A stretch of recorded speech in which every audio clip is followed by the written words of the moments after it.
I wanted to start off today with a couple of news items that have come up recently. For those of you who watch the show in Illinois, it's time to get out a pencil and a piece of paper, because in your state legislature you have a representative by the name of Monique Davis, who's a Democrat out of Chicago. And I think it's time for some of our listeners to perhaps send a letter if you feel, no matter which way you feel on the issue. Here's the background story. Rob Sherman, who is partially responsible for the injunction against the mandatory moment of silence laws, was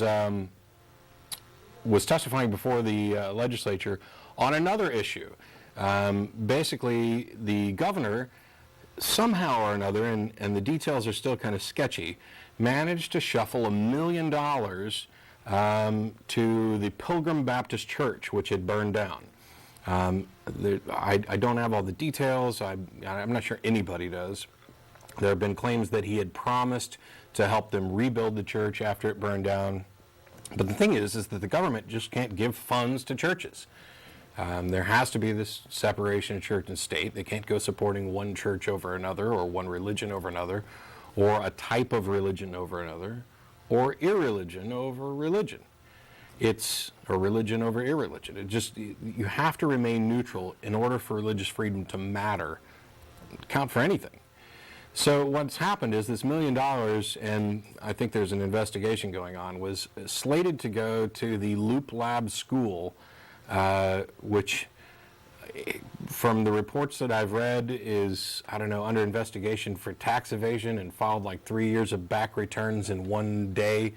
And they've got a convicted felon running the thing, but the money that was supposed to go to this school got shuffled off to this Baptist church so they could rebuild. Well, Rob Sherman, who as I mentioned was partially behind eliminating or postponing or freezing the mandatory moment of silence laws, was testifying before the state legislature about what the Illinois governor had done. And in the process, he irritated Representative Monique Davis. And I'll just tell you what she said, and if you like what she said, you can write her and tell her that, and if you dislike what she said, you can tell her that as well. She stood up and said, "I don't know what you have against God, but some of us don't have much against him," which kind of makes me wonder, what exactly do you have against him, Representative Davis? I mean, if you don't have much against him, then you clearly got something against him. So I guess there's some little room to ask some questions there to her as well. She says, "We look forward to him and his blessings, and it's really a tragedy. It's tragic when a person who is engaged in anything related to God, they want to fight."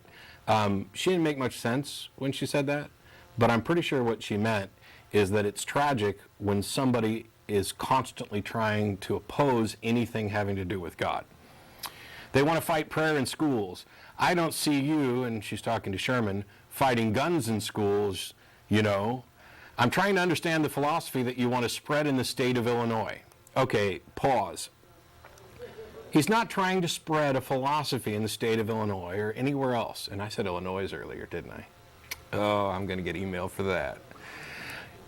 He's not trying to spread a philosophy in Illinois. The absence of religion is not the presence of some other philosophy.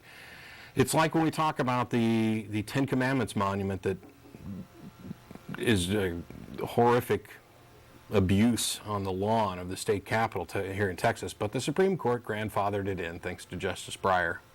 Love you. That little scrap of ground where that Ten Commandments monument is a religious display. I don't care if they called it secular or not. If you got a big monument that starts off with, "I am the Lord thy God, thou shalt have no other gods before me," it's a religious display. But all that other ground on the Capitol that doesn't have any monument on it, that's not atheist ground.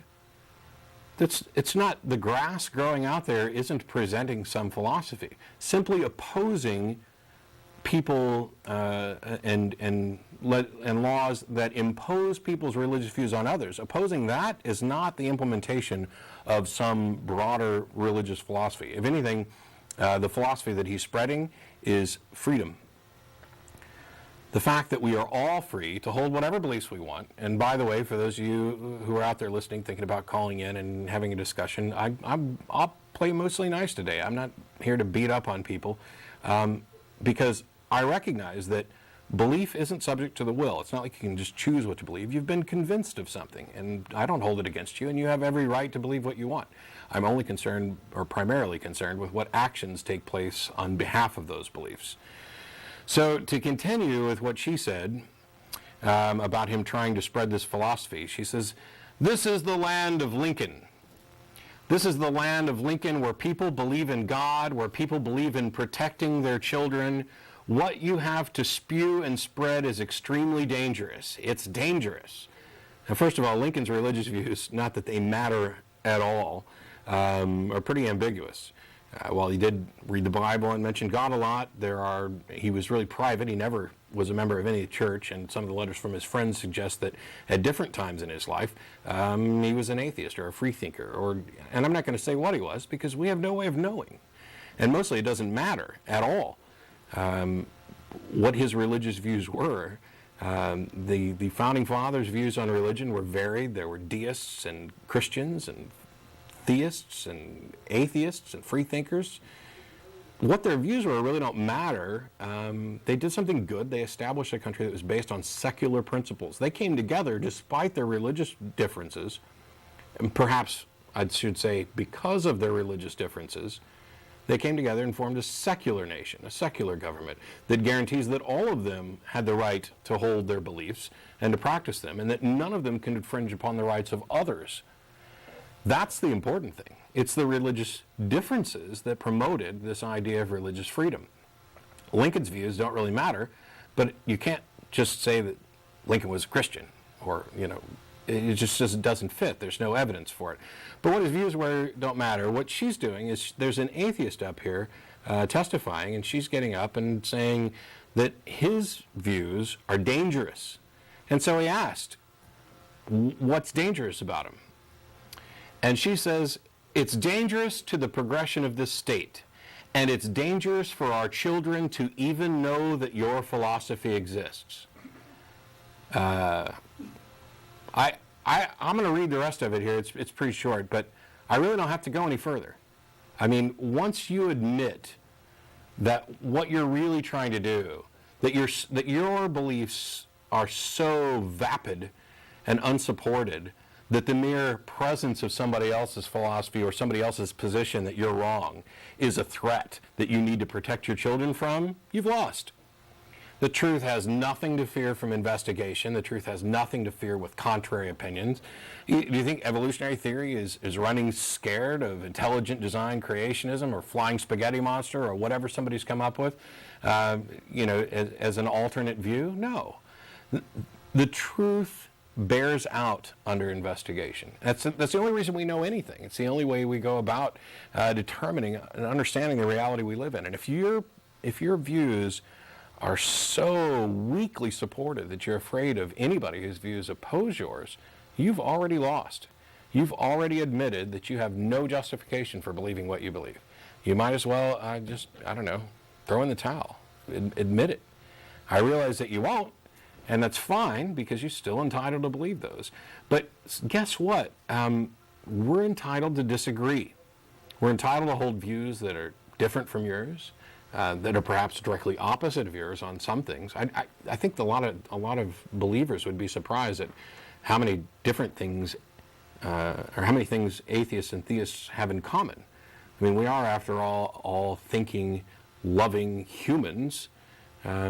So there are going to be similarities. And by the way, the atheist, I was going to say atheist position. It is just a position. It's not a philosophy. It's not a worldview. It doesn't tell you anything at all about what you should do. It doesn't tell you anything at all about what you should believe. It's a direct response to theistic claims. It's a disbelief of those.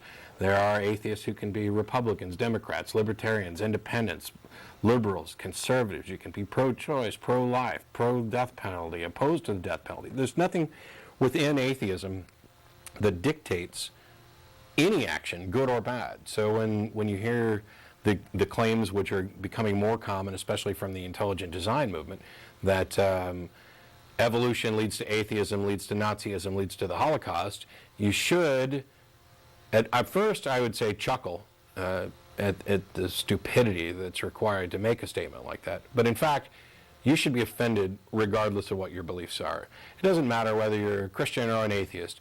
Somebody there is putting together a line of things that says simply believing that evolutionary theory, a valid scientific theory, that it is, the fact that evolution occurs is a fact. We have strong evidence for common descent of every life form on the planet. It's saying that it's wrong is as absurd. Saying that it's wrong in its foundational principles is as absurd as saying that the theory of gravity is wrong. But you should be bothered that anybody is willing to take this scientific thing, pervert it into a philosophical position that really has nothing to do with it. It's not like there aren't Christians who accept evolutionary theory. I mean, I realize that that some of the extremist fundamentalist whack jobs who probably think that this T-shirt is accurate. By the way, if you can't see it, and I'll move my cup, this was actually from one of the listeners. It's creationism, Adam and Eve, and a velociraptor all holding hands. Young Earth creationism makes the Flintstones a documentary. But you should be offended by anybody who wants to go and follow that path, because they're linking things that shouldn't be linked. And what they get to at the end is so unbelievably offensive that everyone should be offended. The fact that they'd take a horrifying event like the Holocaust, which, by the way, was not an atheist-motivated event in the slightest. There was already rampant anti-Semitism before the war, and it was the result of religious conflicts and financial concerns. That's what led up to it. You know, okay, I'm not backing the Nazis in any sense, but to misuse what happened at Auschwitz and other places, it's just appalling. I can't even believe that they're doing this. And to me, this is another example of them saying, we lost. We can't present anything to challenge scientific theories, so we're just going to make stuff up and try to denigrate the other people in hopes that it'll bolster our position somehow. It's borderline insane, and it's definitely immoral and unethical and offensive. And if you're not offended, I don't know what's wrong with you. If you're not offended, you can call in and tell me why you're not offended. Why is it that you think it's okay to link evolution to the Holocaust and stick atheism somewhere in the middle? So after saying that it's dangerous for children to even know that atheism exists, essentially, Sherman says, "Thank you for sharing your perspective with me. I'm sure that if this matter goes to court," and then she interrupts him and says, "You have no right to be here. We believe in something you believe in destroying. You believe in destroying what this state was built upon." Yeah, sorry. He has every right to be there. He's a citizen, just like you. He has every right to be there. He has every right to his beliefs. He has every right to take actions on behalf of his beliefs. He has every right to protect his freedom of conscience, freedom of religion, freedom of speech. Just because you happen to buy into the same thing that the first George Bush did, where he said that he didn't think that atheists were necessarily patriots or citizens, doesn't make you right. And for those of you in Illinois who are surprised to hear about this or supporting it, you can go either way. That's Representative Monique Davis out of Chicago. I'm sure she'd like to hear from you, whether you support her or not.